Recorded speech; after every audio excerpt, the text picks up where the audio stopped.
उसको वो तरीका शॉर्टकट लगा, एग्जीक्यूट हो गया। आज न्यायपालिका में इतने केस लंबित हैं, न्याय में देरी अन्याय से कम नहीं है, पढ़ते आए हैं। कितने केसों को न्याय मिल गया सर? हम अपनी आंखों के सामने अन्याय होते देख रहे हैं। वहीं एक आदमी उठता है, वो तुरंत न्याय दे देता है, हीरो बनेगा ना यार। फिर उसके बाद अपराध की राह पे चला भी जाता है वो। अपराध और चलता आपकी ही जा रहा है, श्रेणी में चलता ही जा रहा अगेन है, अगेन उसको अगेन glorify किया जा फिर से रहा है, फिर से समझिए क्यों ग्लोरीफाई हो रहा है? क्योंकि किसी के लिए उसने न्याय कर दिया है। सरकार हमसे क्या कहती है? कानून अपने हाथ में मत लो। उसने ले लिया क्योंकि तुम लेट कर रहे हो। कानून तो तुमने भी अपने हाथ में ले रखा है, लेट करके अन्याय की धारा में तुम भी आते हो, पर तुम्हारे ऊपर कोई भी लिटिगेशन नहीं चलाएगा। कितने जजों के ऊपर या कितने हमारे प्रशासन के ऊपर केस चल गए इस बात के लिए कि फाइल लेट हो गई।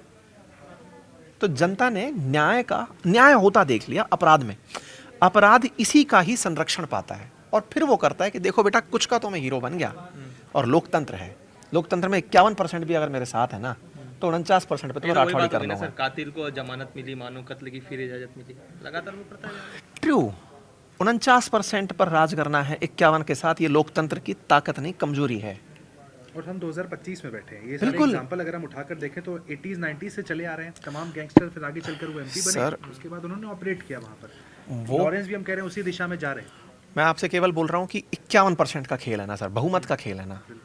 लोकतंत्र और भीड़तंत्र की जो बहस है ना, उसमें एक बड़ी बहस है ये कि किसके साथ कौन है। अपराधियों को जब आप एप्रिशिएट करने लगेंगे, अपराध को आपने डिग्निफाई कर दिया, तो आपको समझ में आ जाना चाहिए कि आपने एक अलग राह पकड़ ली। एक बहुत अच्छी फिल्म है, अपहरण करके नाम से है, अगर मैं सही हूँ, अपहरण। उसमें क्यों वो व्यक्ति जो एसआई की परीक्षा की तैयारी कर रहा था, सब इंस्पेक्टर बन गया था, भ्रष्टाचार के कारण नहीं बन पाया, अचानक वो अपराधी बन जाता है, और उसको फिर अपनी राठौड़ी दिखने लगती है कि अब तो मैं नेता भी बनूंगा।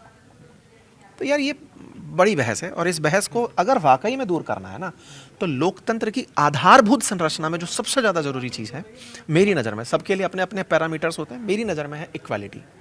लोकतंत्र अगर अच्छे से चाहते हो तो इक्वालिटी ले आओ। इक्वालिटी आएगी तो जनता लोकतांत्रिक मूल्यों को समझना शुरू करेगी। आपकी बात का वजन और आपके एम्प्लॉय का वजन बराबर होने लगेगा।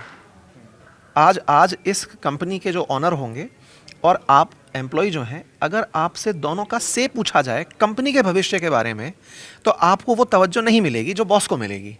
लेकिन इस देश के बारे में पूछा जाए तो आपके बॉस का वजन और आपके बात का वजन सेम रहेगा।